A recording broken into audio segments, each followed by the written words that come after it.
It's a self-fulfilling prophecy. You demonize, and then we call it the wrap-up smear. If you want to talk politics, you call it the wrap-up smear. You smear somebody with falsehoods and all the rest, and then you merchandise it.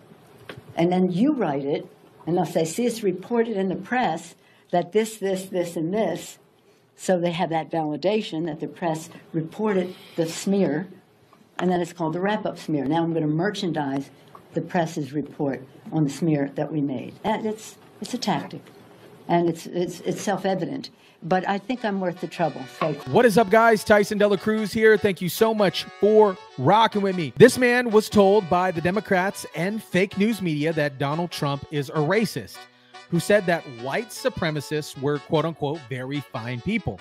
He started doing his own research and discovered, guess what? You wouldn't believe this, that it's all just a ploy, a hoax. Then he discovered even much more. Shout out to everybody watching. Drop your comments down below. Smash the like button. So what you're telling me is that situations like this. What's something that you always carry with you? Hot sauce. Really? Yeah. Really? Yeah. Are you getting information right now? Hot sauce. Hot sauce in my bag, Swag? Hot sauce. Really? Yes. Now, listen, I just want you to know, people are going to see this and say, okay, she's pandering to black people again.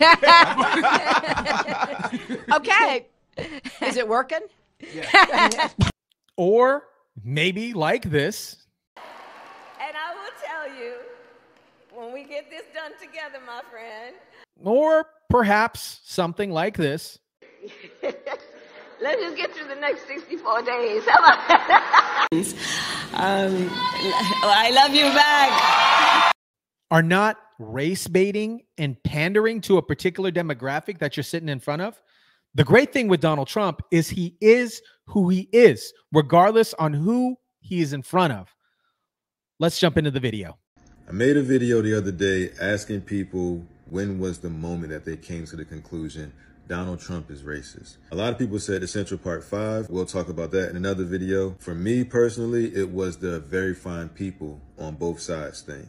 But you also had people that were very fine people on both sides. I remember seeing that clip and feeling like, wow, maybe he is racist. And I just happened to come across this video on YouTube. It basically said that the clip was edited and that I should go back and watch the entire clip. So I watched the entire thing. It got to that point where he says very fine people on both sides. And I'm like, see, that's exactly, I knew he said that. There's no point in me even continuing to watch this. And then it goes on and it gets to the part where he's like. And I'm not talking about the neo-Nazis and the white nationalists because they should be condemned totally. So he said he wasn't talking about the neo-Nazis and white supremacists. Why would they show me part of the story and make me feel like this? Even in the presidential debate against Joe Biden, he brought up the very fine people thing. He said, I think they're fine people on both sides.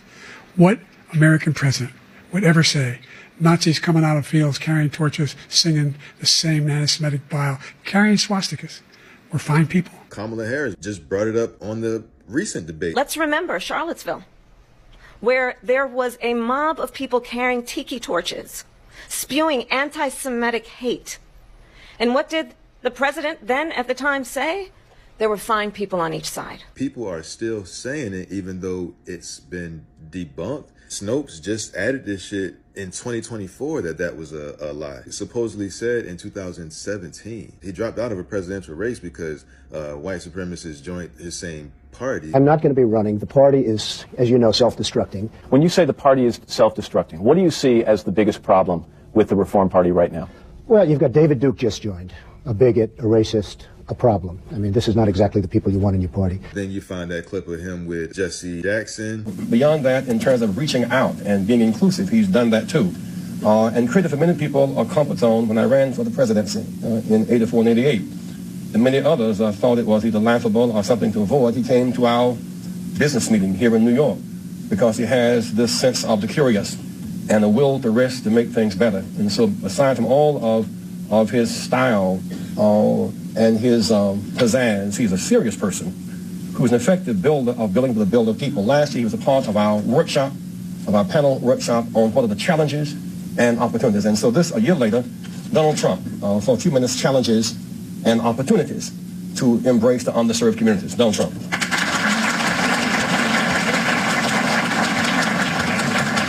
Well, it is an honor to be here. You see the clip with him on The View and him and Whoopi Goldberg, she's saying that they're friends. I don't think I'm going to get Whoopi's vote. If you did, let me just ask, if you did and she likes me. She even put me in a movie. I was just going to say. And if you guys haven't seen the clip with him on The View, it is so interesting because the way that they treat him on The View back then, even when he was running for president for his first term, they treated him in completely different versus what they do now. Very interesting. In the movies, right? A long time ago. And how much did I charge? Nothing. Like they say in the it was a freebie. If you did beat Obama, though. People love this guy. Like Oprah saying that he should run for president. Do you have a vice presidential candidate in mind? Well, I really haven't gotten quite there yet. I guess it's just Oprah. I love Oprah. Oprah would always be my first choice. Oprah, your competitor, right? Oprah's a competitor. You know what? I'll tell you, she's really a great woman, though. She is a terrific woman. She's somebody that's very special.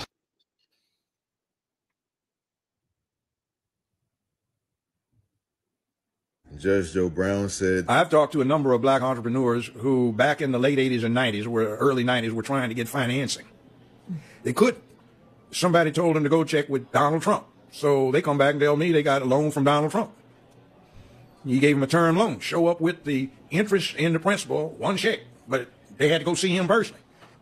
They independently relate this tale that when they saw him, he said, this what you're supposed to pay me? This our agreement? I said, yeah. And then tore the check up, shook their hands, and congratulations. Now run your business. And this was when? This was back in the 90s.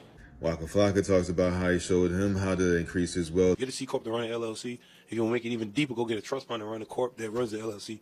You want to get even deeper, own two trust funds for your business and your person to run that trust that runs all the business.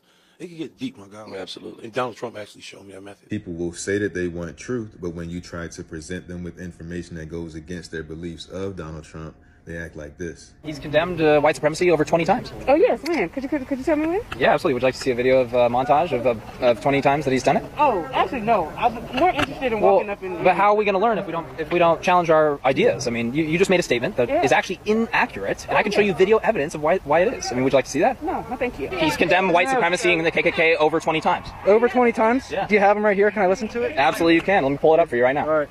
What's that? By the way, I'm James. How's your day going, man? It'd be a lot better if you guys were wearing masks. We can socially distance. Yeah, I gotta go. Wait. You don't want to see the examples? I have 20 examples right here. He is the white supremacist. It's just like Yuri said. Exposure to true information does not matter anymore. A person who was demoralized is unable to assess true information. The facts tell nothing to him. Even if I shower him with information, with authentic proof, with documents, with pictures, when a military boot crashes his balls, then he will understand, but not before that. That's the tragic of the situation of demoralization. The populace versus the establishment. Whatever they do to the populist candidate, they're doing to you. When you assist the establishment in crushing the populist candidate, they're going to turn around and do it to you next. Whatever rules that they broke to get at him, that you cheered on because you were so anti-him, those rules were broken so that they can get your consent. And now that they've used your hatred to build consent to break the rules, now they can turn that same attack towards you. And you've yayed and amened it into existence. If you previously believed that Trump was racist and then something changed your mind, I'd like to know, what was that moment? Great. That was fantastic. If you know of anybody that is saying that Donald Trump is racist, this is the video that you got to send them. You got to send him this. This guy recaps it perfectly. Let me know in the comments down below what you guys think of this entire scenario. Drop your comments down below. Smash the like button. Share, subscribe. And as always, I'll catch you on the next one.